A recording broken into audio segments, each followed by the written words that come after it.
Bonjour à toutes et à tous, ici l'équipe Pixels pour un nouveau concept de podcast qu'on teste pour la première fois qui est intitulé Die and Retro, dans lequel on va parler d'événements ou de jeux sortis ou alors d'événements qui se sont passés il y a un certain temps et qui ont marqué le monde du jeu vidéo à différents égards. Et pour cette première édition, donc on va parler de Final Fantasy VII et nous avons donc deux experts du jeu en notre présence. Donc je les présente, Dr D. Salut, salut. Et Thomario. Bonjour. Donc voilà, si vous suivez les Pixels Café, vous êtes déjà un peu familier avec ces noms. Et ici, nous, les présentateurs, Ant. Bien, bonjour. Et moi-même, FCBat, donc pour leur poser diverses questions. Exactement. Et aujourd'hui, comme tu l'as dit, on va parler de Final Fantasy VII. Final Fantasy VII qui est un jeu sorti sur PlayStation 1 il y a 20 ans. Il est sorti en 1997. Et il était développé par Squaresoft. C'est un jeu de rôle japonais. Et c'était le premier Final Fantasy arrivé en Europe. Et vu qu'il est devenu culte, à bien des égards, que ce soit certaines de ses scènes, comme ses personnages, certains éléments comme l'épée du héros, on a nos deux experts pour nous en parler parce que FCBat et moi n'y avons jamais touché. Donc, on va commencer par un petit peu de contexte. Dans quel contexte est sorti le jeu au niveau de peut-être l'industrie vidéoludique, comme au niveau de Squaresoft et sur le jeu. Alors je vais prendre la parole pour donner quelques informations là-dessus. Il y a plusieurs particularités avec ce Final Fantasy. Bon, la première chose, elle a déjà été dite, c'est que c'est le premier à être arrivé en Europe. Enfin, pour être exact, c'est le premier qui a bénéficié d'une part d'une importation auprès de la population européenne, parce que le tout premier épisode était sorti, mais qui a aussi bénéficié d'une localisation, c'est-à-dire une traduction sur laquelle je pense qu'avec Thomario on est assez unanime. Elle est pas idéale, mais globalement le métier de traducteur dans le champ des jeux vidéo, il a bien évolué dans le sens de quelque chose d'un petit peu plus propre. C'est pas toujours le cas, mais à l'époque c'était beaucoup plus hasardeux. Ce qu'il faut savoir sur l'épisode 7 de Final Fantasy, c'est qu'en plus d'être le premier à réellement toucher un large public au-delà du Japon et un peu plus largement au-delà des États-Unis, c'est aussi pratiquement un des premiers jeux de rôle, en tout cas qui serait dans une logique de tour par tour, qui arrive à toucher un public aussi large et un succès populaire aussi important. Ouais, alors ce qui est intéressant que tu dis, alors je sais, il y aura sans doute des fans de Final Fantasy qui vont nous écouter. On est conscient que c'est loin d'être le Final Fantasy VII, c'est loin d'être le choix populaire. C'est pas le Final Fantasy qui est préféré par la communauté, mais force est de constater que c'est quand même un jeu qui a marqué beaucoup d'esprit autant chez les fans que chez les joueurs en général. Donc c'est intéressant de constater ça. Et moi je voulais juste revenir par rapport au fait. Juste petite anecdote, pour nous les Européens c'était notre premier Final Fantasy, par contre pour les Américains c'était le 4e, sachant que les épisodes de 3 à 5 ne sont jamais sortis en Amérique, et par contre, oui. Alors en fait le Final Fantasy qui est présenté sous le nom de Final Fantasy 2 aux Américains c'est le 4, mais c'est une version édulcorée, censurée du 4 où il y a plein de petits éléments du scénario qui sont juste modifiés parce que la censure était assez forte aux États-Unis vis-à-vis de ça. Typiquement, on a toute une série d'éléments de discussion qui sont limés pour pas mentionner qu'il va y avoir des morts ou on a une guillotine qui est changée en boulet, ce qui revient quand même au même que l'objet est censé tomber sur la tête d'un de vos persos si vous vous dépêchez pas. Mais effectivement, le FF2 est une version largement plus facile du 4. Par contre, le 2 était inédit au même titre que le 3. Alors, je sais pas si vous vouliez encore parler du contexte, mais en fait, j'avais une question. On a vu, Ant a dit que ça s'appelait Squaresoft. Donc bon, je pense que la plupart des gens ou bien savent qu'à l'époque Square Enix, ce n'était pas Square Enix. Est-ce qu'à l'époque, en fait, je me demandais, à l'époque de la sortie de Final Fantasy VII, où ça en était Squaresoft, parce que je sais que c'est à cause notamment du film Final Fantasy qu'ils ont eu quelques problèmes financiers, mais à cette époque, est-ce qu'ils étaient en très bonne santé financière? Enfin, par exemple, avec les Final Fantasy, est-ce que ça faisait rouler la boîte Oui. Ouais. Alors ça, c'est une question importante parce que il faut savoir que Squaresoft est une boîte qui a souvent pris des risques. En fait, très ironiquement, Final Fantasy, Ouais, voilà. le nom même Vient de ça. vient du fait que c'était le tout dernier jeu à développer en sachant qu'ils étaient prêts à déposer le bilan. Et en fait, Oui, ils l'ont appelé leur dernière fantasy. Exactement. Au moment de développer Final Fantasy, ils se sont dit c'est soit on réussit celui-là, soit on quitte, on met la clé sous le paillasson et puis au revoir quoi. et ce premier FF qui était un donjon et dragon-like, finalement a très bien marché, a permis de re-remplir les caisses de Square à l'époque et vraiment a donné un nouvel essor. Pendant plusieurs années, ça s'est beaucoup mieux passé puisque en plus d'une série phare qui est celle-ci, il y en a eu un certain nombre d'autres qui se sont développés, qui ont trouvé leur public, que ce soit en Europe ou au Japon, et évidemment un peu aux États-Unis. Notamment une série qui clairement a marqué les esprits et qui a commencé à familiariser les joueurs avec le monde des RPG. Là, c'est un ARPG, ça va être Secret of Mana. Très important, qui est un moment marquant pour le public, notamment francophone en particulier, puisque c'est une des premières fois qu'un jeu nous parvient de nouveau avec une traduction. Je crois qu'il y a 3 jeux principaux de Square qui auront réussi à atteindre un public francophone, qui seront Secret of Mana, Secret of Evermore, qui est une sorte de suite de Mana, mais développée par la branche américaine de Square, et enfin Mystic Quest, qui est un Final Fantasy très light, très light, mais qui reste d'un certain intérêt. Pour autant, c'était plutôt marginal les RPG en Europe. Il y avait en tout cas une assez mauvaise presse pour les jeux de rôle papier, qui n'était pas franchement meilleur aux États-Unis, mais il y avait une plus grande liberté. Et en plus de ça, les RPG à cette époque, c'était plutôt Zelda, en tout cas pour un public local. Et puis pour répondre un peu plus précisément à ta question, c'est la transition de Squaresoft à Square Enix, elle s'est faite après le Final Fantasy IX, donc sans vouloir dire de bêtises, 2 ou 3 ans après. D'accord. Ouais. Donc voilà, c'était là qu'il y avait la transition. Quoi. Donc ils étaient encore plutôt bien au moment où Final Fantasy. Je pense même qu'ils étaient carrément bien parce que je crois que Final Fantasy VI a été un immense succès. D'ailleurs, c'est pas pour rien que c'est le choix populaire de la plupart des fans. C'est l'épisode dont tout le monde va vous parler, c'est le 6 quoi. C'est pas, enfin tout le monde, tous les fans de Final Fantasy encore une fois. Ouais. Alors c'est un immense succès, mais Square a énormément capitalisé, on en parlera aussi un peu plus tard, puisque en termes d'investissement, ils ont énormément misé sur la 3D.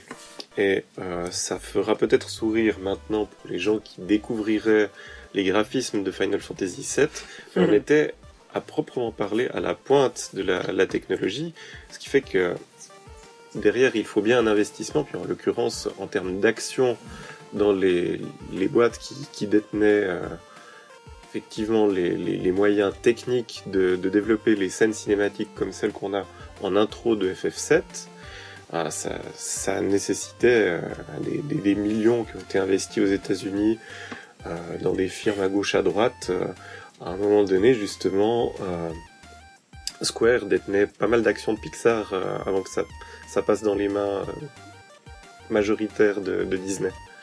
Et encore un élément de contexte qui est important à savoir, c'est que avant la fusion avec Enix sortait un certain nombre de jeux qui sont pas tous incroyables, mais en particulier on a plutôt bénéficié de ceux qui n'étaient pas la franchise la plus importante, Dragon Quest. On a hérité de quelques jeux qui sont arrivés en France et dans les pays européens comme Soul Blazer, Illusion of Time, des choses comme ça qui ont quand même rencontré un succès sympa. mais qui de nouveau sont plutôt du côté des ARPG. Donc on est vraiment dans une logique où le RPG classique, il n'a pas encore beaucoup fait ses preuves. Il y a bien la série des Breath of Fire qui s'est essayé, mais qui a pas eu droit à une traduction française par exemple, ce qui est quand même un barrage très important. L'Europe, c'était pas rentable à l'époque parce qu'il fallait traduire dans toutes les langues c'est ça, les textes. On a eu le jeu vidéo beaucoup plus tard que la plupart des autres continents, quoi. Alors moi, ma question, c'était vite fait par rapport à deux termes que l'on a tous utilisés mais qu'on n'a pas définis, qui sont JRPG et ARPG, que tu différencies. Si jamais tu pouvais juste expliquer quelle était la différence entre un JRPG et un ARPG, et aussi simplement expliquer ce que c'est à la base. Alors déjà, le terme JRPG, ça veut dire japonais, enfin le J vient de japonais, et le RPG vient de cet aspect Donjons et Dragons dont tu as parlé avant. Role-playing game. Role-playing game, exactement. Donc, jeu de rôle japonais. Jeu de rôle japonais, exactement. Ouais. Après, quand on parle de JRPG, c'est très spécifique, parce que... arrête-moi si je dis des bêtises, hein, mais un jeu Pokémon qui est considéré comme un RPG ne peut pas être considéré comme un JRPG, malgré le fait qu'il a été développé au Japon et puis que c'est un RPG. Le JRPG a des codes vraiment particuliers qui sont principalement que dans ce style-là, quoi. Cet aspect de... Tout à fait. Que tu vas peut-être pouvoir préciser plus que moi, parce que moi je saurais pas exactement dire... Les grands codes sont souvent les mêmes. Plutôt un milieu très heroic fantasy, des fois marqué de steampunk, voire de choses futuristes qui croisent des éléments de culture plus médiévale, mais je pense que la notion de JRPG est parfois un peu forcée. Mais c'est le cliché, c'est devenu le proto-RPG, parce qu'effectivement la plupart des RPG venaient du Japon. Par contre, ce qu'on n'a pas encore défini, c'est la notion d'ARPG, qui, vous l'aurez compris, est un RPG avec un A qui veut dire action. Donc des RPG où l'interaction est beaucoup plus forte, où les combats se font pas au tour par tour. Souvent, on a du temps réel avec potentiellement un menu pour tirer des magies, mais on se déplace, on met des coups d'épée sur les monstres. Kingdom Hearts, quoi. Kingdom Hearts, pour ceux par qui exemple, connaissent bien. Ou même Zelda peut être entendu comme tel, même si souvent il est plutôt classé comme un jeu d'aventure. Ouais, Zelda, c'est pas incompatible, il est à la frontière. Il est à la frontière, ouais. Et puis, mince, je voulais dire quelque chose par rapport... mais j'ai oublié, je crois. Donc ça sert à rien que je dise. Ok, si on a fini le point contexte... Il y avait encore un dernier point qui était un point technique. En fait, c'était par rapport à la 64. Ouais, c'est exactement. Oui, c'est vrai. Tu veux en parler? Je peux introduire, mais je pense que tu vas devoir me corriger parce que j'ai pas exactement tous les petits détails en tête. Mais il me semble, encore une fois, tu m'arrêteras, hein, que donc c'était prévu parce que pour la petite histoire, Nintendo a toujours reçu sur ses consoles les Final Fantasy. Donc on parle du Japon là précisément, mais il y a eu les 6 premiers épisodes de Final Fantasy sur les consoles Nintendo, la NES et la Super NES. Pas je dis de bêtises, jusqu'au 3 c'était sur NES et puis après le 4 c'est la règle du triptyque en fait. Ça a toujours fait partie des projets de Square de proposer 3 Final Fantasy. Un premier pour tester les capacités techniques de la console, qui est très exploratoire, c'est le cas de ce FF7. Un deuxième pour consolider, puis un troisième qui se propose, en tout cas qui se prétend, aller jusqu'aux limites extrêmes de ce qu'on peut faire sur la console. Ouais, en plus ça fonctionne encore jusqu'à maintenant, quoi. Donc du coup, jusque-là, les Final Fantasy étaient exclusifs aux consoles Nintendo. Exactement. Et la donne a changé parce que, d'après ce que j'en sais, Nintendo a trop fait traîner sa 64 dans le sens où non seulement elle a pris du temps à être donc la Nintendo 64 a pris du temps à être construite, développée, mais en plus c'était un projet très secret que Nintendo jalousait, enfin voulait absolument pas partager avec qui que ce soit. Du coup Squaresoft a perdu un peu patience et puis s'est tourné vers un autre constructeur, Sony, qui justement était tout nouveau sur le marché par rapport aux consoles, quoi. Oui, et qui a certainement payé assez cher l'exclusivité. Mais c'est vrai qu'il y a une particularité historique liée à la 64, c'est qu'à la base la 64 était prévue pour être une console qui lirait des disques. Et d'entrée de jeu, Square pensait comme ça. Et ça a été très compliqué de réussir à porter un jeu qui finalement s'est retrouvé sur 3 CD qui contiendraient des cinématiques sur la 64. Ça a été tellement compliqué d'y arriver qu'en fait, finalement, ils ont décidé de changer de camp. Et c'est aussi quelque chose qui est en fait un des dommages collatéraux de l'affaire de la Philips CDI, puisqu'à la base, il y avait une alliance entre Sony, Philips et Nintendo pour créer une console avec CD. Et on sait que les trois ont finalement décidé de faire leur chemin de leur côté. C'est pas plus mal comme ça. Hein, un des trois n'a pas avancé, mais on a failli avoir une espèce de géant issu d'une alliance entre Sony et Nintendo qui aurait été un véritable monstre d'un point de vue commercial. Peut-être juste pour reprendre ce que tu as dit sur 3 CD, juste pour les personnes qui nous écoutent et qui ne connaissent pas, le jeu donc sur PlayStation est sorti en effet sur 3 CD. Vous aviez une boîte complète avec 3 CD. Vous mettiez le premier dans la console, vous arriviez à un certain moment de l'histoire et là le jeu s'arrêtait, vous disiez attention c'est la fin du premier CD, veuillez changer le CD et on enchaînait comme ça. Et ça c'est à ma connaissance, il n'y a pas beaucoup de jeux qui ont fait ça, mais en tout cas ça faisait les Final Fantasy depuis le 7 jusqu'au 9 on fait ça. Tout à fait. Oui, sur la PlayStation il y a quelques exceptions, mais sinon dès qu'on pense plusieurs CD, on dit forcément qu'on a affaire à Final Fantasy. Dans les exceptions, je vois une espèce de petite lumière dans l'œil de Ante. Effectivement, Metal Gear avait 2 CD, mais ce sera pour une prochaine émission, parler de Metal Gear, je pense. Vous êtes facile, c'est moi qui serai le présentateur. Et moi, qui est craché dessus. Donc voilà, si on a fini du coup avec le point du contexte, alors... je pense que je parle aussi pour Ante quand on dit qu'on, même si on n'y a pas joué, enfin il y a quelques scènes qui sont ancrées dans l'imaginaire collectif du jeu vidéo, de Final Fantasy, enfin des scènes de Final Fantasy VII, et du coup est-ce que vous pourrez développer le scénario? Juste petite précision pour tous ceux qui nous écoutent, même s'il y a prescription depuis longtemps, nous allons faire un aperçu du scénario complet. Donc c'est full spoiler, donc on va tout raconter. Donc si vraiment vous avez encore envie maintenant de découvrir Final Fantasy VII avec des yeux totalement nouveaux et puis sans vous faire gâcher votre plaisir, arrêtez la vidéo maintenant. D'accord, donc qui veut commencer à parler du scénario? Alors, on pourrait faire les choses de façon très variée, mais moi je vous propose de la faire façon dessin pour enfants où on a les points puis on va devoir les relier entre eux. Je veux dire, vous me disiez tout à l'heure que vous n'avez pas joué à ce jeu, mais que pour autant il y a des scènes qui sont tellement iconiques que vous les connaissez déjà. Ça va être Cloud qui laisse Aeris, enfin plutôt son corps s'enfoncer dans les eaux, Aeris qui se fait assassiner, ou même des scènes en moto ou que sais-je. Souvent on retient du méchant dans les flammes aussi. Oui aussi, l'apparition de Sephiroth. Effectivement, il y a un point qui est important, c'est que la plupart des scènes iconiques, Square n'a pas manqué d'en faire des cinématiques. Oui. Ça c'est pas un hasard. C'est quelque chose sur quoi ils ont vraiment beaucoup capitalisé. Et après, en ce qui concerne le scénario, ça va être un petit peu long, mais il est assez riche, assez complexe, et je pense que même les personnes qui ont joué n'auront pas forcément toujours en tête les parties à différents niveaux, où en fait on s'aperçoit que l'entier de tout ce qu'on a vécu est un trompe-l'œil.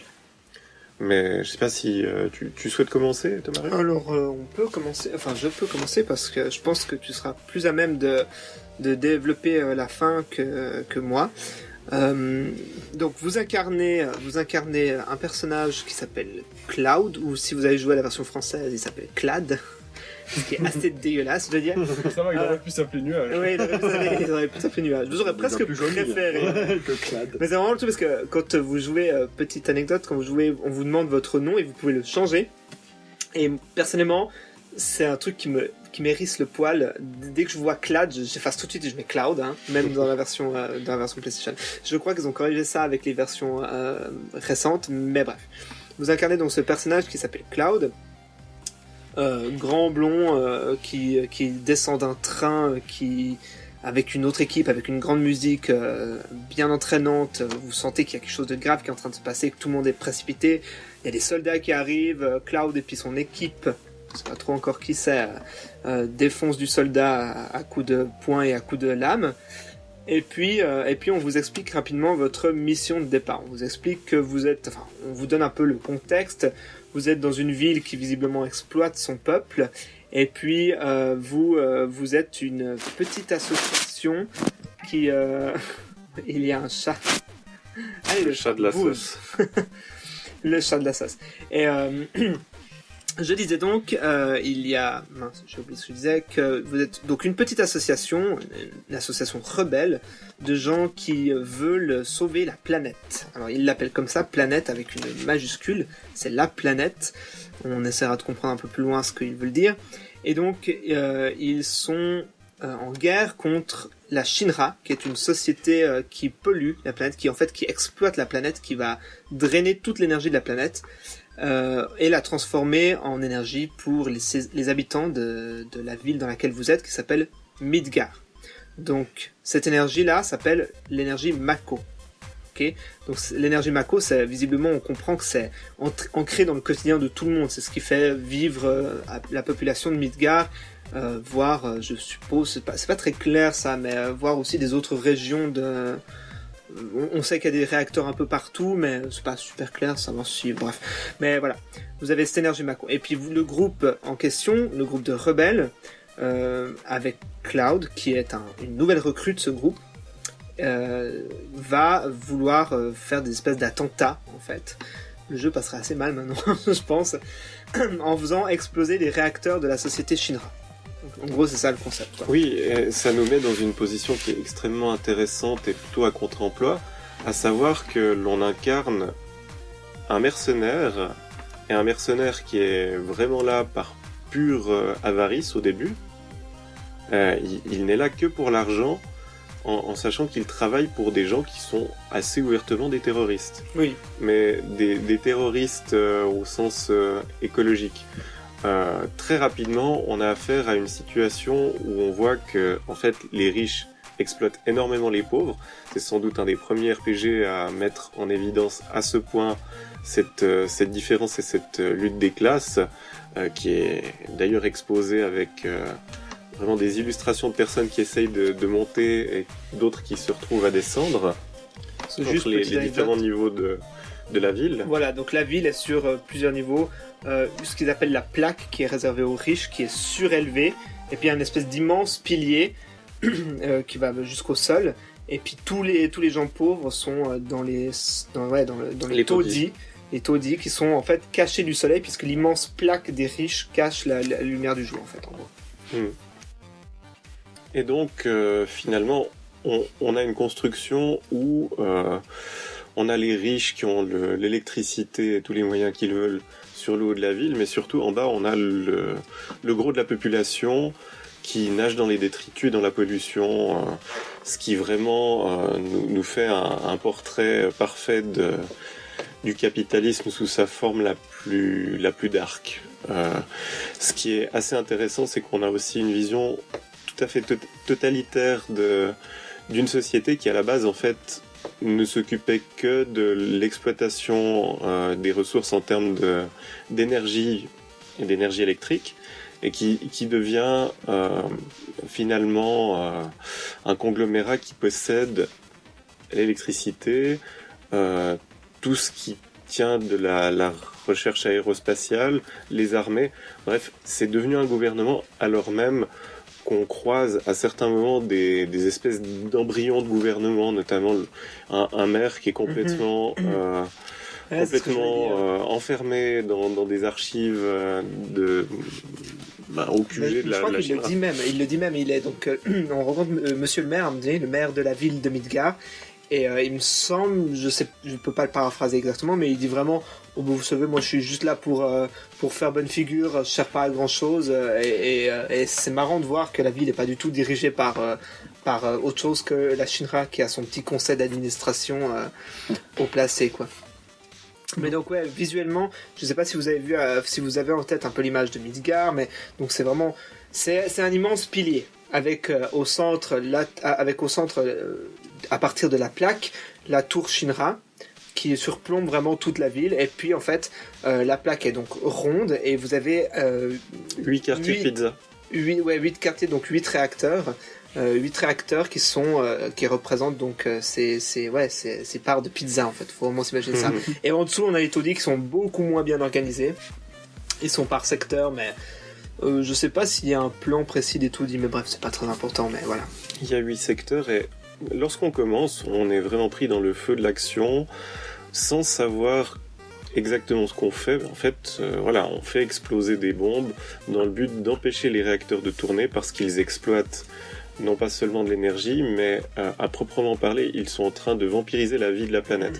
Et en fait, le groupe qui s'appelle Avalanche, qui est dirigé par le deuxième personnage jouable, qui s'appelle Barrett, est vraiment à vocation totalement écologique, protéger la planète des gens qui sont en train de s'accaparer des ressources au point que ça tuerait la planète. Et alors là, c'est beaucoup plus littéral que tout ce qu'on peut vivre dans la vie réelle. C'est-à-dire que si on retire son énergie mako de la planète, ça devient une espèce de caillou qui tombe en poussière. Puis alors voilà, vous incarnez donc Cloud au tout début, qui va faire un attentat dans le premier réacteur, qui va détruire le premier réacteur, et puis vous comprenez qu'il y a déjà une espèce de rivalité entre Cloud et Barrett. Sans doute uniquement à la base Alors qui est Barrett? Barrett, c'est celui qui l'a expliqué, c'est le chef de Avalanche, okay. Le leader de Avalanche, et puis il y a une espèce de clash parce que Barrett pète un plomb quand il comprend que Cloud il est là que pour l'argent, puis il s'en fiche complètement du reste, alors que Barrett, justement, comme tu l'as dit, il est là pour sauver la planète. Mais puis bon, voilà, le scénario s'introduit comme ça. Vous détruisez le premier réacteur, vous réussissez du coup à exploser le premier réacteur, qui est le réacteur 8, 6, je sais plus, c'est pas très important. Et vous fuyez la Shinra qui a quand même déployé des robots et des gardes pour vous tuer. En gros, voilà, sur le chemin de la fuite, donc vous arrivez à fuir et puis à retourner vers les taudis, ou presque tout le monde. Et puis Cloud, non, tout le monde y arrive, mais justement Cloud sur le chemin rencontre une vendeuse de fleurs qui va l'accoster.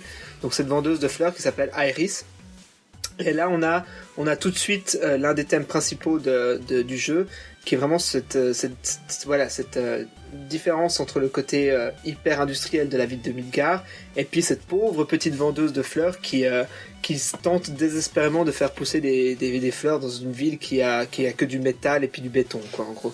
Et donc elle va vouloir vendre des fleurs à Cloud, et Cloud va il a le choix, mais est-ce qu'on peut en avoir des fleurs, enfin, au final? Ah oui, en général, c'est plutôt le choix que prennent les joueurs, mais il est vrai qu'on peut aussi l'accoster comme si c'était une prostituée, ce qui est beaucoup moins subtil. Vraiment, ça revient vous mordre les fesses un tout petit peu plus tard, puisque Iris, puisqu'on donne son nom, est un des personnages importants de l'histoire et un personnage jouable. Ce qui vient se greffer par-dessus, vous l'aurez sans doute compris, c'est qu'il va y avoir quelque chose de l'ordre de la romance entre Cloud et Iris, compliqué par la présence du troisième personnage de l'histoire. Dont on parlera plus tard, je pense, ou bien tu veux... Je pense que je vais commencer à en parler parce qu'elle apparaît direct après. En fait, ce qu'il faut savoir, c'est que... Ah, pardon, je parlais de Tifa, je pensais exactement. Que tu parlais du troisième personnage masculin, pardon. Non. Ouais. Alors, il y a un autre personnage féminin du nom de Tifa qui est, en fait, la meilleure amie du héros. Et donc... on s'aperçoit que c'est un personnage moins mal embouché et moins vénal que ce qu'on pourrait penser, parce qu'il n'est pas là que pour l'argent, même s'il a à la base un très mauvais rapport avec Avalanche. Il est là aussi pour respecter une promesse qu'il a faite à Tifa. Quand bien même il ne comprend pas tellement la bataille d'Avalanche, Tifa en fait partie, et du coup la suite de l'histoire est un nouvel attentat dans un nouveau réacteur, cette fois accompagné de Barrett et de Tifa, mais les choses se passent mal. À savoir que cette fois-ci, ils tombent nez à nez avec les membres de la Shinra, qui les surprennent. Ce qui n'empêche pas... Ils avaient prévu le coup, la Shinra avait prévu le coup et calculait, la sécurité accrue. Et du coup... Ce qui n'empêche pas le réacteur d'exploser, mais ce qui empêche une partie de l'équipe de sortir du réacteur. Et en l'occurrence, Cloud n'arrive pas à échapper et il fait une chute vertigineuse pour atterrir, comme par hasard, dans la maison, dans une chapelle. Oui, mais bon, j'allais préciser. Qui est celle dans laquelle Aerys fait pousser ses fleurs. Donc vous comprenez très rapidement que la première romance qu'on a voulu vous vendre avec Tifa va être contrecarrée par une seconde romance avec un personnage qu'on vient de rencontrer, qu'on a rencontré un peu plus tôt. Les octogones amoureux, tout ça. Exactement. Voilà, ça c'est une caractéristique. On parlait des JRPG, les romances impossibles ou alors les triangles amoureux qui sont finalement des polygones irréguliers. Ça c'est la magie des JRPG. Mais oui, donc vous atterrissez dans en fait, il y a vraiment un morceau de l'église au sol, du plancher de l'église qui est cassé, qui a disparu, et c'est là que Aerys fait pousser ses fleurs, et puis Cloud vraiment tombe pile dessus, écrasant les fleurs, mais ça semble pas spécialement plus déranger Aerys que ça. Elle lui dit clairement que c'est pas grave, que ça repoussera, que blablabla, et justement elle est un peu... Votre personnage est quand même surpris de voir qu'elle arrive à faire pousser des fleurs ici au plein milieu des taudis de Midgard. Donc là, on est vraiment à l'étage des taudis, et voilà, vous allez faire connaissance avec Aerys. Aerys va vous demander de venir avec elle parce qu'elle est poursuivie.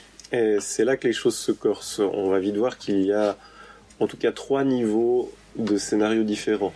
La base, c'est qu'effectivement on entre dans le vif du sujet en étant une espèce de mercenaire au service d'un groupe terroriste. Ce qu'on n'a pas précisé, c'est que Cloud est un ancien soldat. Ce sera très important pour la suite. Alors, soldat. Définition de soldat. C'est pas soldat en termes de genre de l'armée. C'est les soldats, c'est écrit en majuscule avec... c'est comme une abréviation, mais est-ce que c'est vraiment une abréviation ? Je crois pas.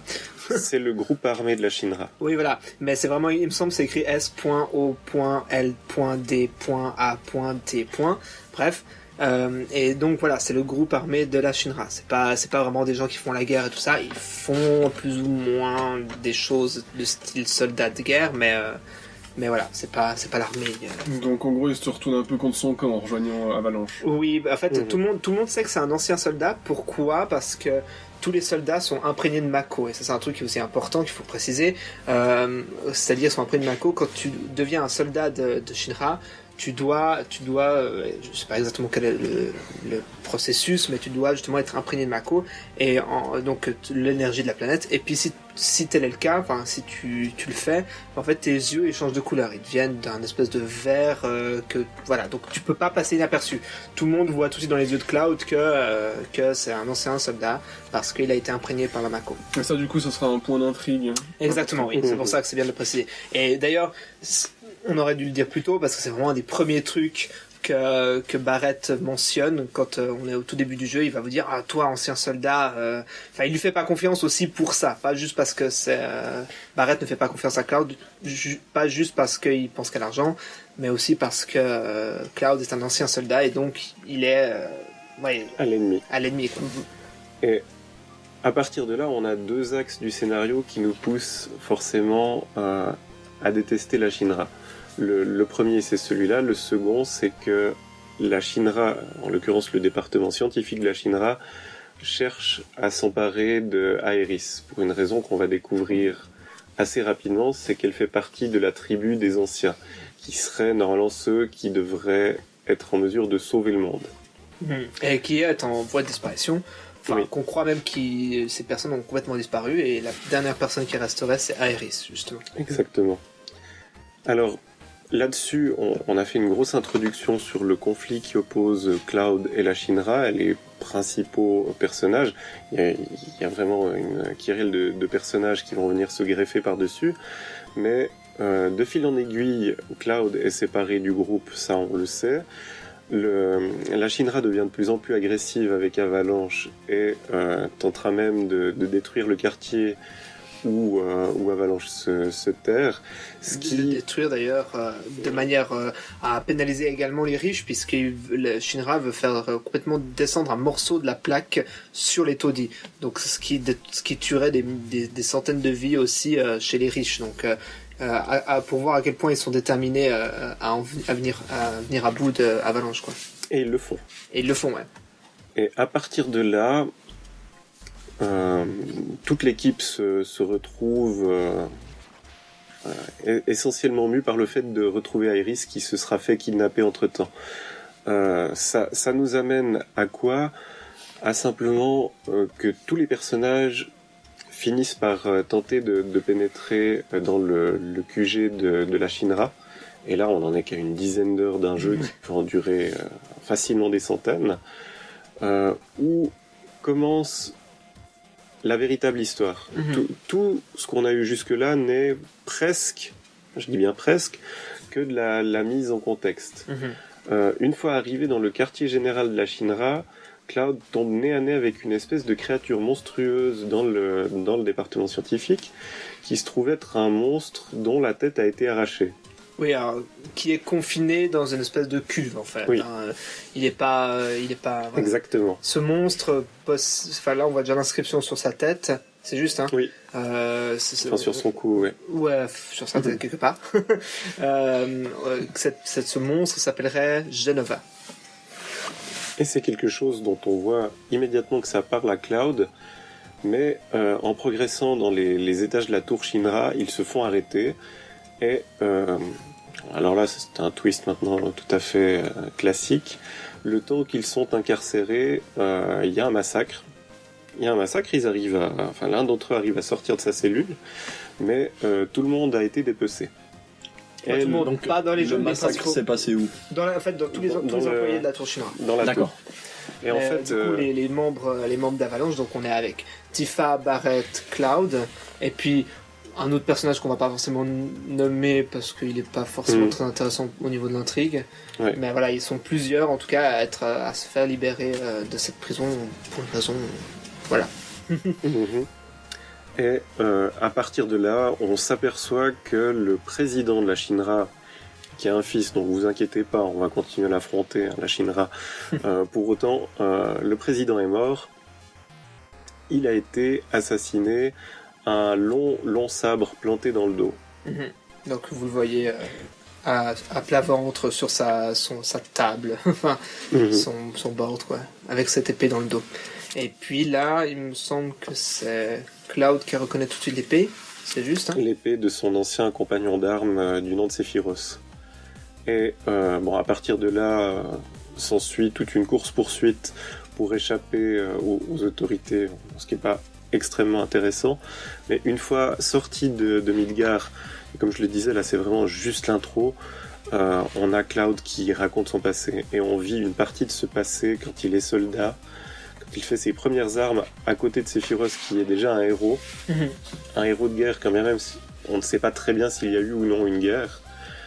Et il va en mission dans sa ville natale, qui est aussi donc la ville natale de Tifa. Nibelheim, où sur une intervention un peu particulière, on s'aperçoit que Sephiroth, dont il a toujours été dit qu'il était l'enfant d'une femme appelée Genova, découvre qu'en fait il est le produit d'une manipulation génétique, et donc à moitié humain, à moitié héritier des gènes du monstre dont on a aperçu la tête.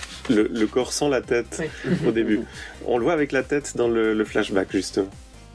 La tête sera arrachée un petit peu plus tard par par Sephiroth, qui toujours dans ce flashback en fait devient fou à cette époque.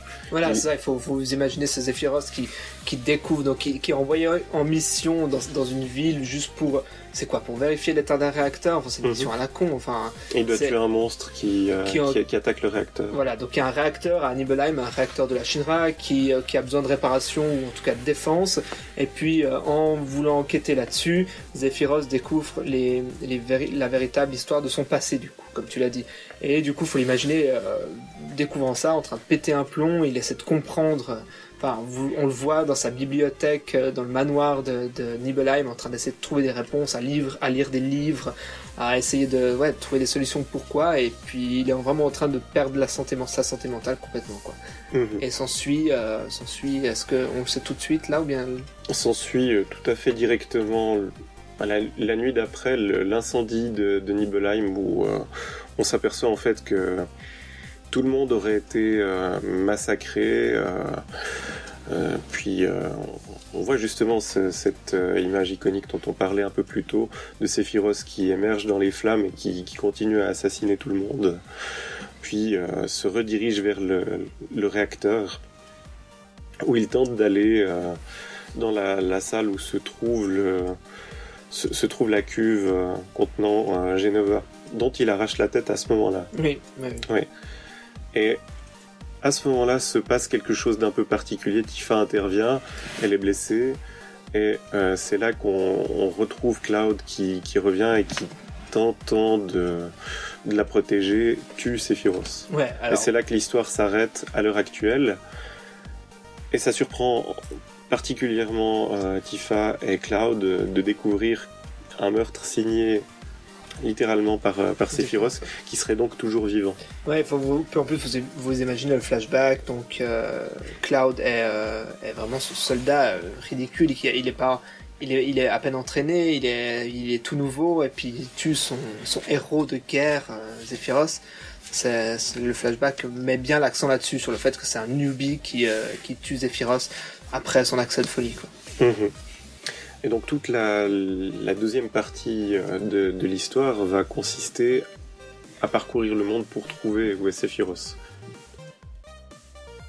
Et alors la suite va devenir de plus en plus rocambolesque. On peut zapper de très nombreux épisodes qui à chaque fois permettront d'explorer une partie supplémentaire de l'histoire propre à chacun des persos. Au bout de l'histoire, si on ne rate rien, on peut en avoir jusqu'à 9. Et en particulier... 9 personnages jouables. Ça me semble pas clair, mais... Et en particulier, évidemment, tout va se centrer sur les 4 qu'on a évoqués. Alors, la première chose à savoir, c'est qu'évidemment, la romance avec Aerys peut s'accentuer. Ou pas d'ailleurs, il y a des moments clés où on peut tout à fait se retrouver sans, se retrouver avec Tifa. Voire avec Barrett. Ouais, exactement. Il y a vraiment une scène où vous pouvez, en gros vous êtes dans un parc d'attractions et selon les choix que vous avez fait tout le long du jeu, vous pouvez soit vous retrouver en dating amoureux avec Tifa, Aerys ou Barrett. En gros, on peut se retrouver avec le chien aussi. Hein. Ah ouais, avec le chien tu peux aussi? On peut avec n'importe quel autre perso. Ok. C'est simplement celui avec lequel on a la plus grande proximité, je pense que ça doit être programmé et par le nombre de fois qu'on les a dans l'équipe et par le nombre de soins qu'on leur a prodigués avec le héros. Il n'y a pas plus, il n'y a pas des choix de dialogue Oui, il y a des choix de dialogue aussi, semble, je pense. Quand même. Hein. Mais j'avoue que j'ai pas regardé quelles étaient les lignes de programmation qui déterminent ça. Par contre... évidemment, l'histoire mainstream serait plutôt de faire se terminer le rendez-vous avec Aerys. Et 2 choses vont se jouer à partir de là. Il y a plusieurs rencontres qui ont lieu avec Sephiroth. Ils se croisent et la plupart du temps, les rencontres débouchent sur un combat où apparaît de nouveau un avatar de Jenova. Ce qui donne lieu à des combats épiques. Ce qu'il faut savoir, c'est que Sephiroth devient donc du coup obsédé par la volonté de faire revivre sa mère en fait. Donc c'est pour ça qu'il porte toujours avec lui la tête de Jenova. Tu m'arrêtes encore si je me trompe. Et c'est aussi pour ça, on comprend que c'est aussi pour ça qu'il a infiltré le bâtiment de la Shinra pour la récupérer en fait. Oui, à la base. Exactement. Et du coup, ces avatars de Genova, comme tu as dit, qu'est-ce que c'est C'est toujours le monstre qu'on a aperçu Mhm. dans la cuve, sans sa tête, qui ressemble à une espèce de créature mutante. Ouais, c'est un peu difficile à décrire parce qu'en plus Mm. elle change à chaque fois de forme. D'accord. Mais Ouais. c'est vraiment une espèce Ce de sont des d'amas. animaux de compagnie qui vous envoient dessus à combattre. C'est à peu près ça, ouais. D'accord. Ouais, c'est ça. Dans l'esprit, c'est ça. Ouais. Et en fait, au fil du temps, on découvre que Genova serait sans doute une des membres de la tribu des Anciens, et que à ce titre, Sephiroth estime qu'elle a le droit de vie et de mort sur la Terre, et court après la magie de la matéria noire. On n'a pas parlé des matérias qui sont en fait les pierres par lesquelles la magie se manifeste dans le jeu. C'est du mako cristallisé finalement, pour la faire vraiment simple. Et la matéria noire serait celle qui déclencherait l'apocalypse, pour vraiment simplifier. Ouais, c'est ça. Ouais. Et donc Sephiroth continue sa course pour s'emparer de la matéria noire, finit par effectivement s'en emparer, mais sur une situation assez particulière, parce qu'en fait, lors d'une de ces confrontations, Cloud perd complètement pied et la lui donne, simplement. Oui, il se fait manipuler par Sephiroth. Ouais. Il est en transe et il la lui donne. Parce qu'il Ça lui remet. il me semble que ça c'est assez fréquent. On comprend que Cloud a quand même des doutes sur son passé. Il se pose pas mal de questions et puis de temps en temps il a des flashs qui coïncident pas avec ce dont il se rappelle. Donc du coup on a un Cloud qui est de plus en plus tourmenté par son esprit et on comprendra plus tard pourquoi. En gros.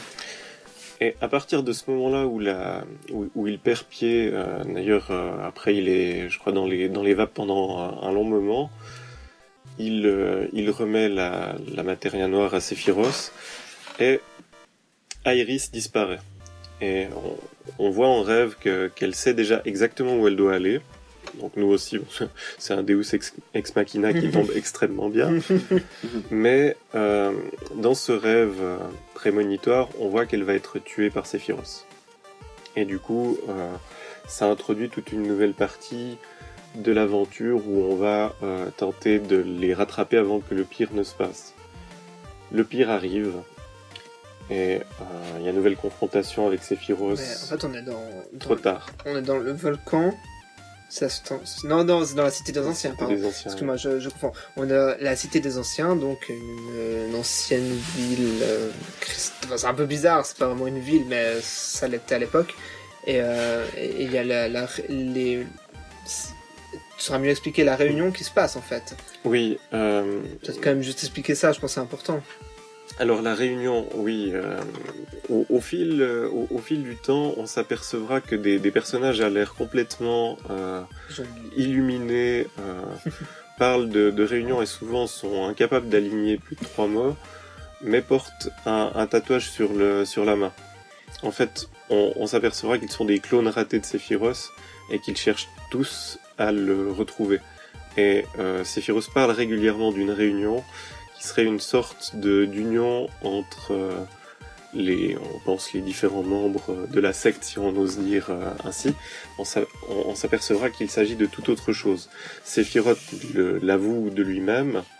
Il a l'intention d'infliger une blessure telle à la planète qu'en se réparant, elle va absorber ce qui se trouvera au milieu.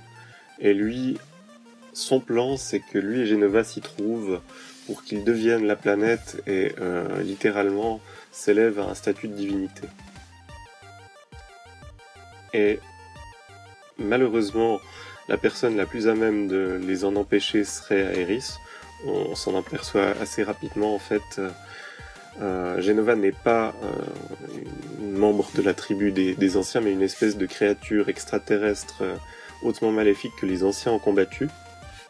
Mais en tant qu'ultime rempart, elle est tuée par Sephiroth. Aeris, donc. Oui. Pas Oui. Genova. Aeris, oui. Aeris est tué par Sephiroth. Justement dans Oui. cette cité des anciens. C'est Exactement. là qu'on a la fameuse scène. C'est là où on a la fameuse scène ultra iconique de Cloud prenant Aeris dans ses bras et puis la mettant délicatement dans le fleuve, etc. Voilà. C'est très triste. Hein. Oui, tout à fait. Vraiment.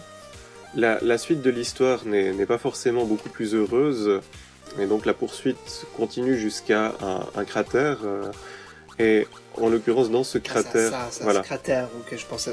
Dans ce cratère a lieu ce qu'on va appeler la réunion, et qui effectivement relève plus de la fusion avec la planète que de réunir les gens.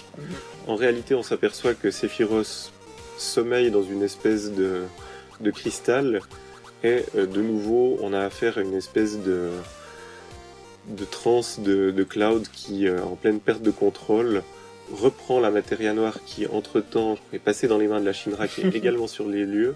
Mais alors là, ça devient le gros boxon. Elle la met directement dans les mains de Sephiroth. Clarifions les choses. Sephiroth, qu'on a vu jusqu'à maintenant, n'est pas le vrai Sephiroth, n'est qu'une image de lui qui a été créée par le vrai dans son cristal, c'est ça ? Ah, mais t'es en train de spoiler le twist final. Mais non, oui. Non, bah oui, on comprend ça assez facilement, vu que Sephiroth est clairement là, dans son cristal, en train de dormir.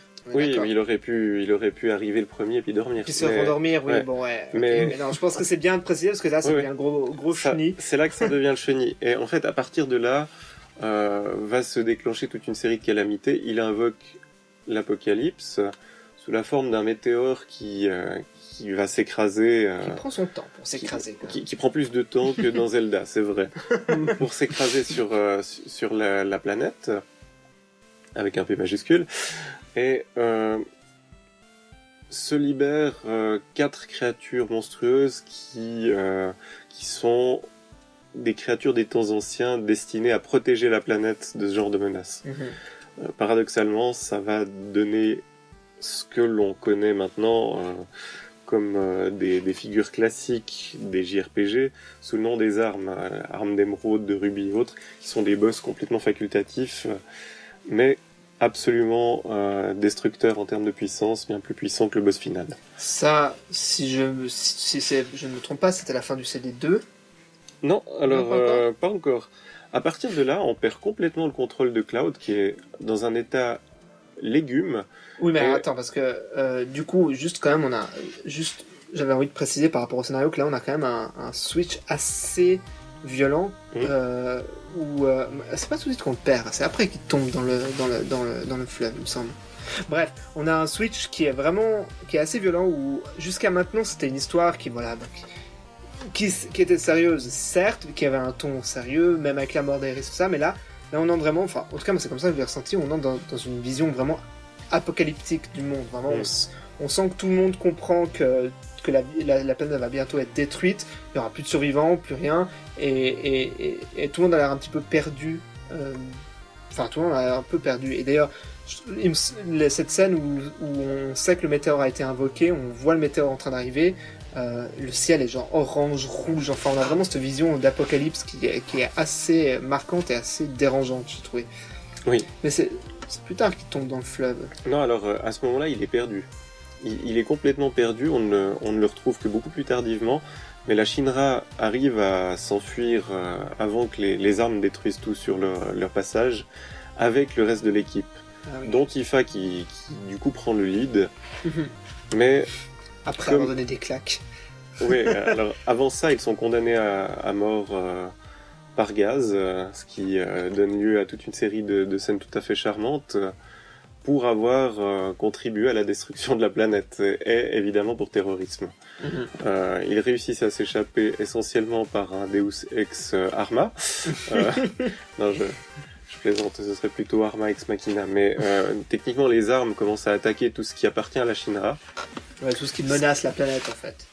Ce qui devient effectivement un deuxième CD axé sur le fait de retrouver Cloud, de comprendre ce qu'il a eu, et en même temps de lutter contre les armes qui deviennent une menace beaucoup plus directe à toute civilisation.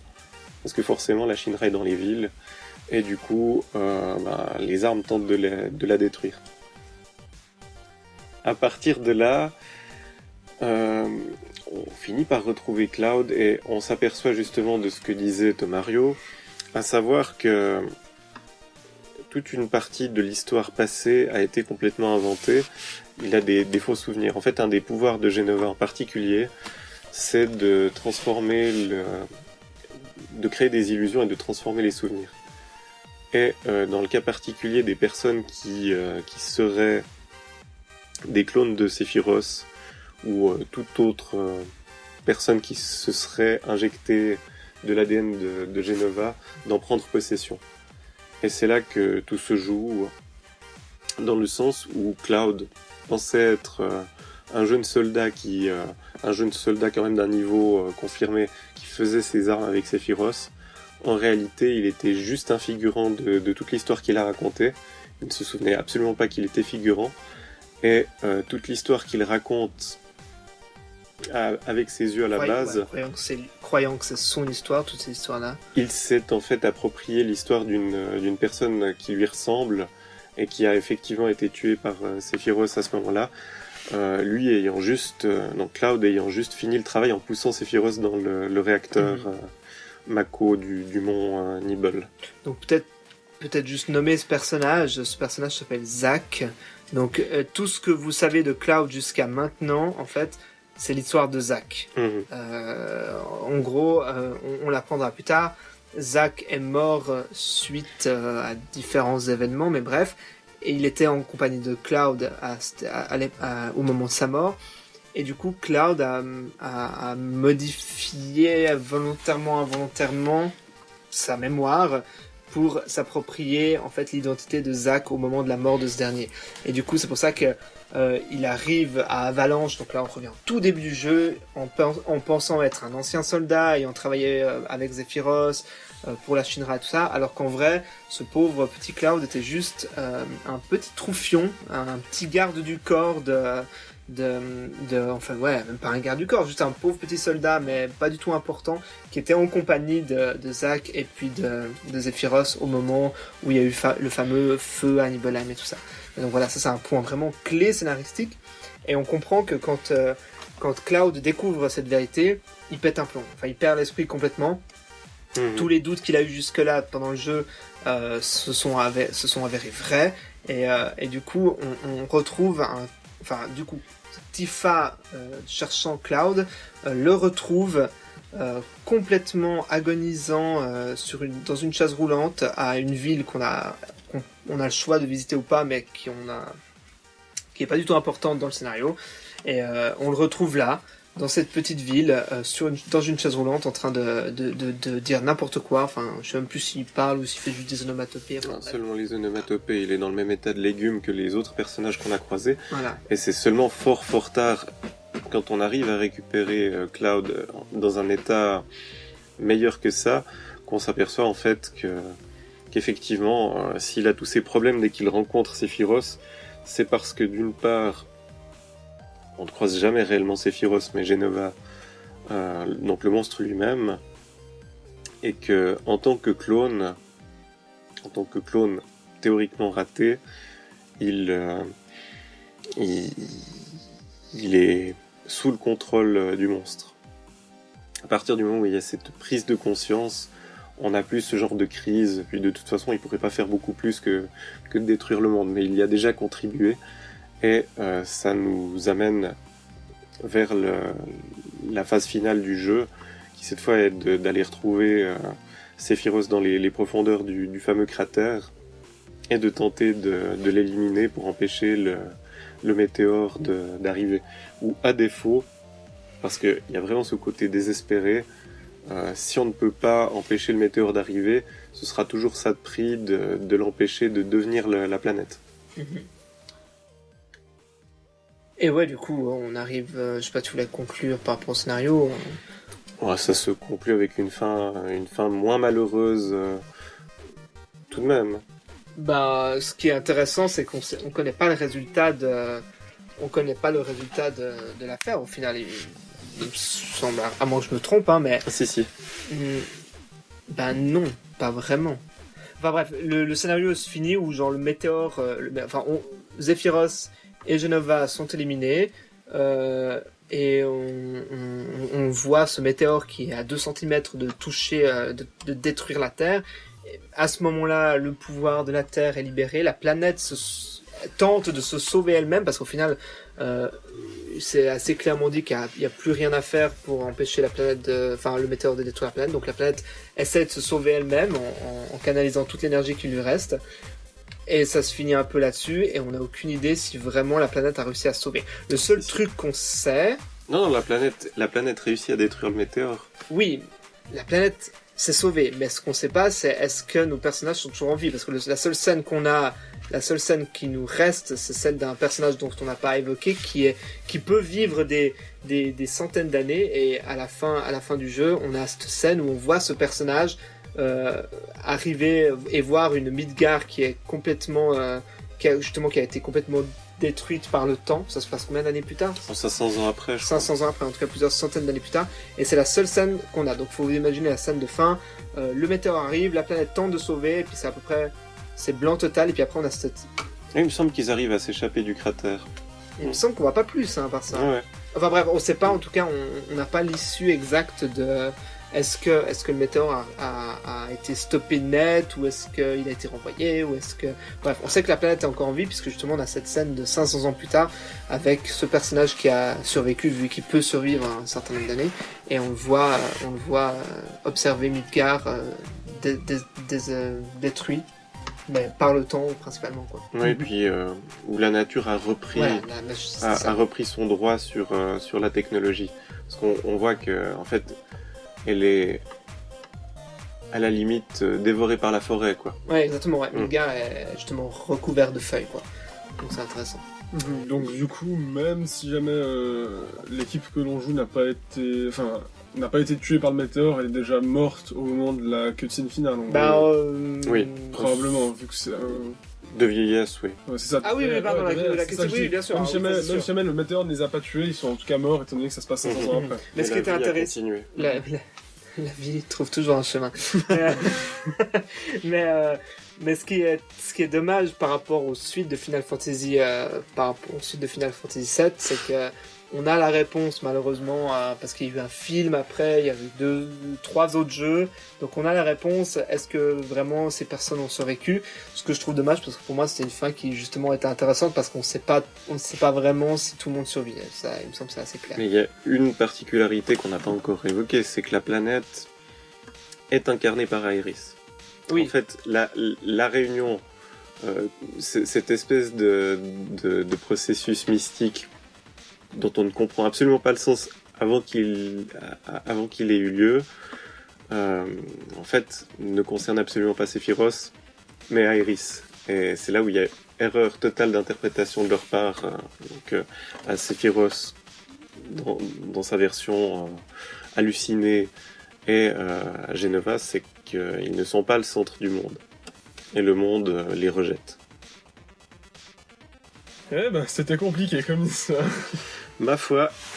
Bon, du coup, maintenant qu'on a eu le scénario qui a été exposé, ce qui serait intéressant, c'est un peu de voir l'aspect technique du jeu. J'entends par là tout ce qui touche au gameplay, au graphisme, à la musique, et quelles étaient les différences avec les précédents Final Fantasy, voire avec les jeux vidéo à cette époque-ci de manière générale. Qu'est-ce qui séparait finalement Final Fantasy VII du reste? Et peut-être quel impact ça a eu, enfin s'il y a eu une ou deux révolutions apportées par le jeu. Exactement. Bon, je pense qu'il y en a une qui est balayable en 30 secondes, c'est la question évidemment des cinématiques. On l'a déjà dit, c'est un des premiers jeux qui nous en a mis plein la vue avec des cinématiques 3D qui maintenant sembleront taillées à la hache, en particulier pour tout ce qui ne tient pas des cinématiques. Mais au-delà de ça, vraiment, ça a mis la pression à toutes les autres firmes pour tenter de beaucoup miser sur les cinématiques à partir de la PlayStation 1. Et ensuite, comme j'en parlais tout à l'heure, on entrait dans la première étape du triptyque des jeux sur une même console. On voit que c'est quelque chose qui va être repris avec beaucoup plus de soin avec Final Fantasy VIII, où les cinématiques et globalement les graphismes seront d'une qualité bien haute parce qu'on sera plus au début de la console. Mais ce qui est vraiment intéressant, c'est que je parle d'un point de vue personnel parce que je découvrais le JRPG grâce moi ça a été Final Fantasy VIII, mais bref, le concept est le même, hein. J'ai découvert les RPG grâce à Final Fantasy, et ce qui est vraiment intéressant, c'est que j'ai toujours pris pour acquis cet aspect des cinématiques. Pour moi, les cinématiques faisaient partie du JRPG, au point où quand j'ai joué pour la première fois à un Baton Kaitos sur GameCube, j'ai été extrêmement déçu parce qu'il y avait absolument aucun élément aucune cinématique dans le jeu.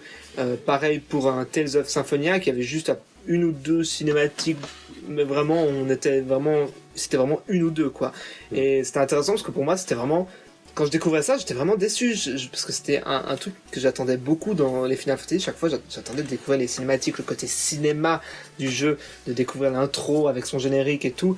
Et puis quand je jouais à un Tales of Symphonia qui avait absolument rien, j'étais un peu genre très déçu, quoi. Donc ouais, c'était intéressant de voir que pour moi en tout cas ça a beaucoup marqué le genre. Les cinématiques en tout cas ont beaucoup marqué le genre, quoi. Et puis il y a un deuxième aspect qui est inévitablement un sujet serpent de mer, parce qu'on en a déjà parlé, on va en reparler, c'est celui de la musique. La particularité de Final Fantasy, mais pas uniquement du 7, c'est d'avoir un compositeur qui prend aussi des grands risques et qui se permet une créativité qui déborde des styles classiques au niveau des musiques proposées. Et je pense que Final Fantasy VII est un des premiers jeux à avoir une bande-son qui est assez rock-prog, mais pas que. On aura deux originalités qui seront assez importantes à cette époque. La première, ça va être effectivement d'avoir quelque chose d'assez rock, voire carrément métalleux au niveau des musiques de combat. Et la seconde, c'est d'avoir quelque chose qui est beaucoup plus dans la grandiloquence de quelque chose de plus comment dire, qui sonne plus liturgique, biblique. Ouais, via un des thèmes finaux. C'est quelque chose qui a déjà été croisé. Enfin, les deux ont déjà été croisés du côté de Nintendo avec en particulier les Super Mario World 2, donc Yoshi's Island en ce qui concerne le côté plus prog, voire métalleux, et le côté cathédrale qu'on va trouver dans Mario 64. Donc ça, c'est vrai que c'est pas à proprement parler le premier Uematsu qui l'aura fait. En revanche, il nous avait déjà habitué à des choses assez originales avec ça, puisqu'on a toute une scène de Final Fantasy VI qui est en fait un opéra. Où il a composé de toutes pièces des morceaux qui seraient censés correspondre aux différentes parties de cet opéra. Donc l'exercice de style, il y est déjà habitué, et on a vraiment quelque chose qui élargit énormément le paysage des musiques de jeu, qui jusque-là était peut-être un style en soi, mais qui n'avait pas les mêmes porosités avec ce qu'on pouvait trouver dans le monde du cinéma et dans le monde de la musique non vidéoludique. Ouais, et puis l'aspect graphique passe par les cinématiques, mais on l'a dit avant, c'est aussi le premier Final Fantasy à être passé à la 3D. Donc le passage de la 3D a été extrêmement bien réussi pour la saga. Jusque-là, le style était vraiment sensiblement toujours le même, avec amélioration graphique évidemment, mais de Final Fantasy 1 à Final Fantasy 6, il y a peu de différences visuelles, à part le fait que c'est de plus en plus détaillé. Mais c'était une 2D vue du dessus. Voilà, c'était toujours le même type de vue, c'était toujours le même type de gameplay. Et là, on a vraiment un très grand changement en termes de visuel. Après, en termes de gameplay pur et dur, ça ressemble beaucoup à ce qui a été déjà fait dans les autres Final Fantasy. Mais là, je pense qu'on a clairement une volonté de ne pas prendre trop de risques, vu qu'il y a déjà ce passage à la 3D. Non, tu es pas d'accord ? Je vais quand même dire que Final Fantasy a deux grandes particularités. La première, c'est de toujours se renouveler au niveau du style des règles de combat. Ouais, mais là, ça reste sensiblement similaire au 6 quand même. Ouais, tout en ayant quand même un point de similitude qui va être qu'à partir de Final Fantasy IV, les personnages ont une statistique de vitesse et en fait ils ont une jauge qui se remplit. C'est plus du pur tour par tour où tout le monde agit en même temps, mais plus on est rapide, plus on remplit sa jauge rapidement, y compris pour les monstres. Pendant les combats, donc. Pendant les combats, et tout se passe en temps réel. Ce qui dynamise énormément un style qui s'essouffle déjà au Japon, en fait. Oui, mais tout à fait. Alors, je suis d'accord, mais Final Fantasy VII en particulier ne change pas beaucoup la recette par rapport à ces trois épisodes d'avant. Mais en effet, le style de combat est très dynamique au final, parce qu'on n'est pas dans un ARPG comme tu disais, mais on est quand même dans un truc plus action que juste du tour par tour. On n'a pas le temps de... Alors oui, on a des options pour limiter le temps. Enfin, je veux dire, on peut friser notre tour quand on est en train de chercher une option. Mais si vous prenez le gameplay pur et dur, normalement, pendant que vous êtes en train de sélectionner une magie ou bien une technique, ben vous pouvez vous faire attaquer parce que les monstres sont toujours en train de se préparer à leur combat eux de leur côté. Et c'est ça qui est intéressant, c'est que ça rend le style de jeu assez dynamique, je trouve. Et là, la 3D aide beaucoup parce que jusqu'à présent, les Final Fantasy c'était toujours une image, un plan, enfin il y avait le monstre, même les monstres ne bougeaient pas à l'époque, c'est aussi la première fois qu'on anime les monstres. Avant c'était juste des dessins qui ne bougeaient pas, il y avait que nos personnages qui étaient animés, et c'était toujours sur le même plan, les combats étaient toujours d'un côté à droite il y avait nous les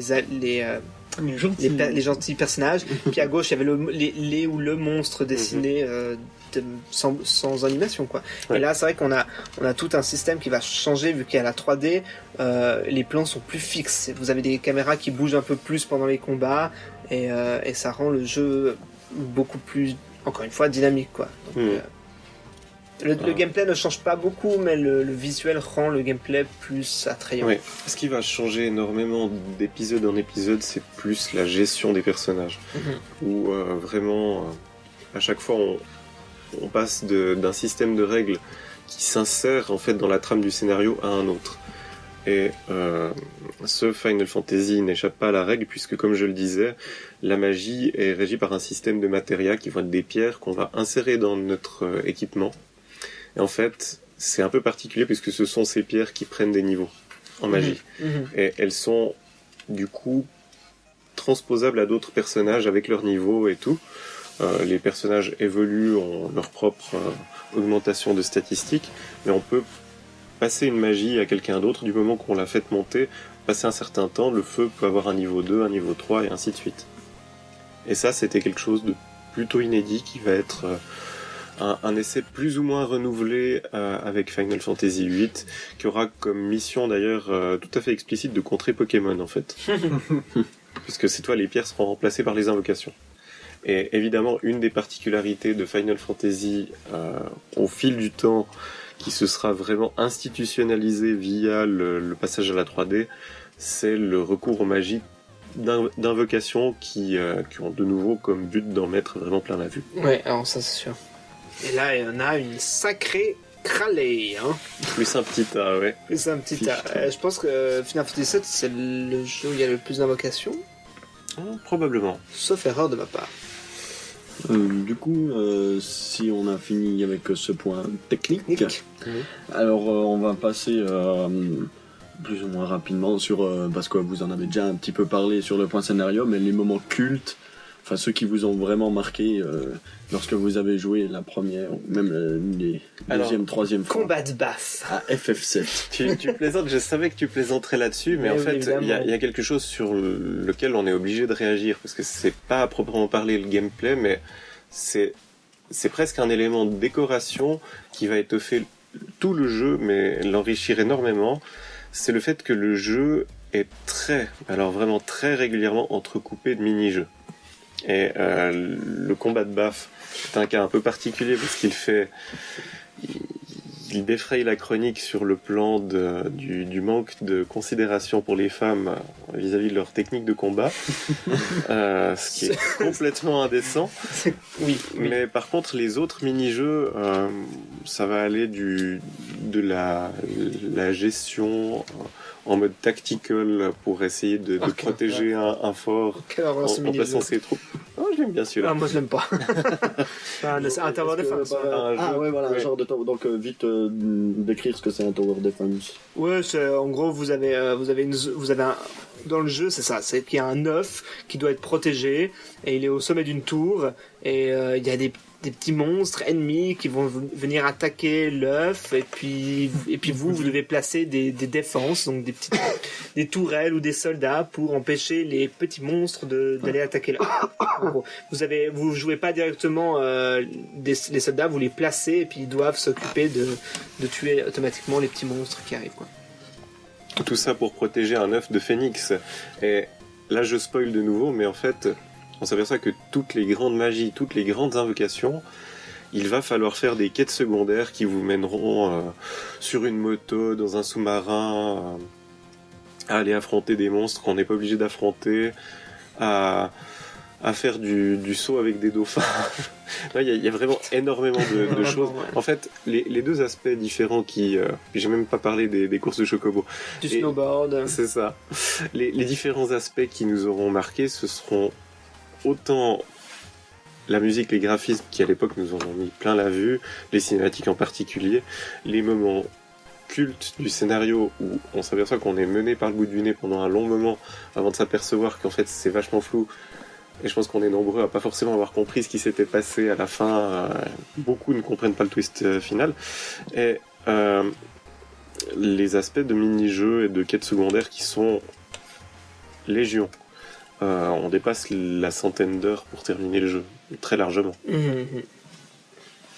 Mais ouais, dans les moments cultes, donc je parlais vite fait de cet échange de baffes, mais c'est pas du tout un moment culte pour moi. Mais c'est vrai que moi, juste pour dire un point que j'ai en même temps adoré et détesté, en fait, c'est toute cette introduction. La première fois qu'on l'a fait, donc toute la partie dans Midgar, qui vous comprenez assez vite que c'est une introduction au jeu, mais elle est très, très, très, très longue. Et du coup, la première fois, on se dit... On attend de pouvoir sortir cette ville et puis on se dit c'est quand qu'on va sortir, et c'est très pénible la première fois, je trouve, alors que quand on y rejoue c'est une partie qui est super plaisante. Donc c'est marrant, cette première partie à Midgar qui au final vous donne peu de liberté parce que vous suivez un scénario sur rail, hein, vous avez pas beaucoup de choix de déplacement ni scénaristique ni quoi que ce soit. Elle est vraiment très longue cette partie et au final vous sortez de Midgar après plusieurs heures de jeu. Et là, vous avez tout le monde à votre disposition. Vous êtes complètement subjugué par la grandeur du truc.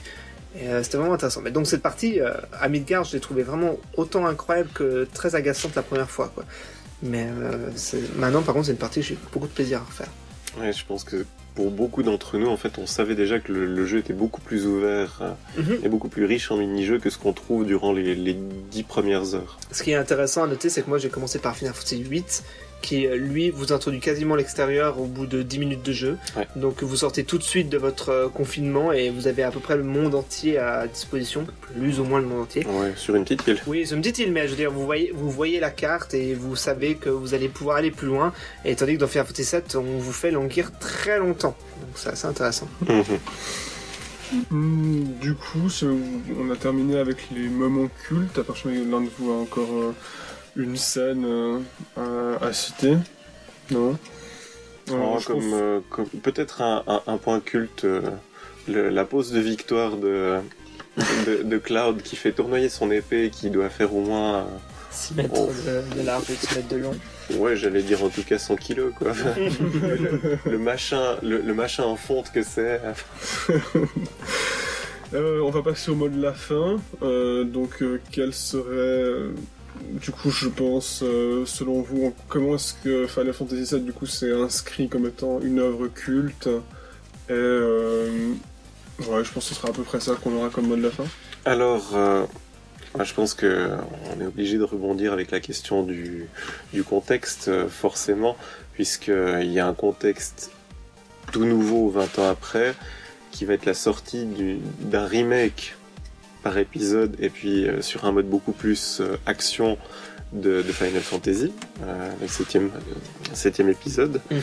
Et c'est à la fois la joie et la crainte des fans, puisque ça fait 20 ans qu'on les entend râler pour dire on veut un retour de FF7 avec des graphismes, d'abord de la PS2, puis ensuite de la PS3, puis ensuite de la PS4.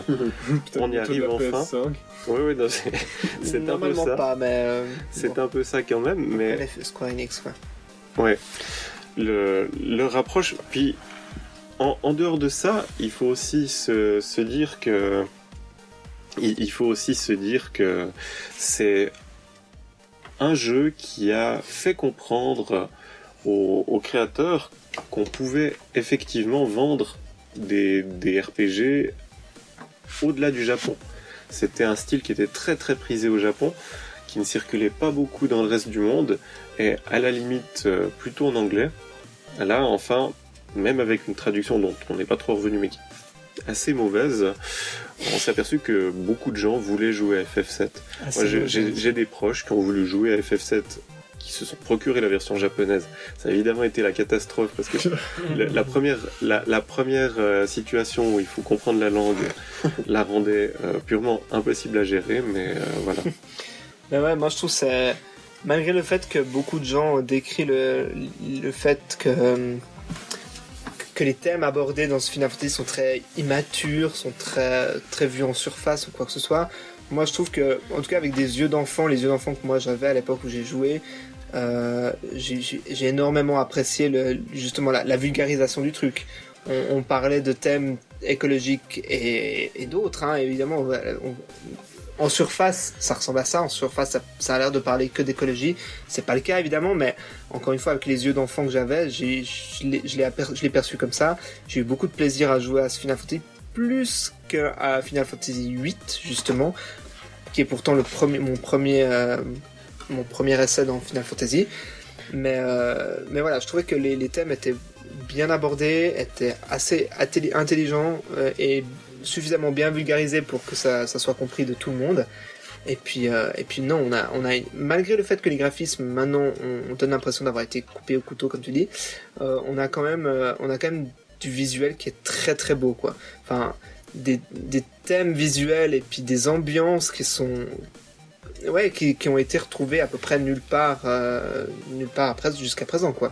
Donc même j'irais même jusqu'à élaborer encore plus loin que même les séquelles, les sequels, pardon, je l'avais en anglais, les suites, c'était pas le bon terme, les suites de Final Fantasy, autant les films que les films que les autres jeux vidéo n'ont pas réussi, à mon sens, à reproduire cet aspect visuel. Ils ont essayé de faire de leur mieux, j'ai envie de dire. Mais ils ont eu des problèmes. Mais je trouve qu'il n'y en a aucun qui a réussi à rendre ces lettres de noblesse au jeu original, je trouve. Et pourtant, j'ai fait toutes les suites de Final Fantasy, autant vu les films que joué aux jeux vidéo, mais je trouve ça vraiment surprenant à quel point ce jeu a une identité visuelle qui lui est propre, quoi. C'est pour ça que les gens disent toujours soit FF6, soit FF7 comme réponse à la question quel est votre FF préféré. Mais sauf que moi c'est le 9, si jamais. On en parlera une fois alors. J'espère. Peut-être dans 3 ans. Peut-être dans un prochain épisode. Ouais. Merci beaucoup à nos deux intervenants, Dr. Abdi et Thomas. Nos deux experts. Merci aux présentateurs. Et merci. Honte et FC Bat. Mais de rien. Et puis, nous, on va juste vous dire que vous pouvez nous suivre sur notre site internet, www.pixels-association.ch. Vous pouvez aussi nous suivre sur notre page Facebook, notre compte Twitter et notre compte Instagram. Et même notre chaîne YouTube. Et même notre chaîne YouTube sur laquelle... la chaîne YouTube, La chaîne YouTube... Désolé, je te coupe la parole. Non, mais je voulais dire, n'hésitez pas à nous dire ce que vous pensez de ce nouveau format. Qu'est-ce qu'on pourrait améliorer ou qu'est-ce qui est déjà bien comme ça, donc pour qu'on puisse revenir encore plus fort. Exactement. Merci de nous avoir suivis pendant ce long épisode. Et à une prochaine. Bye. À bientôt.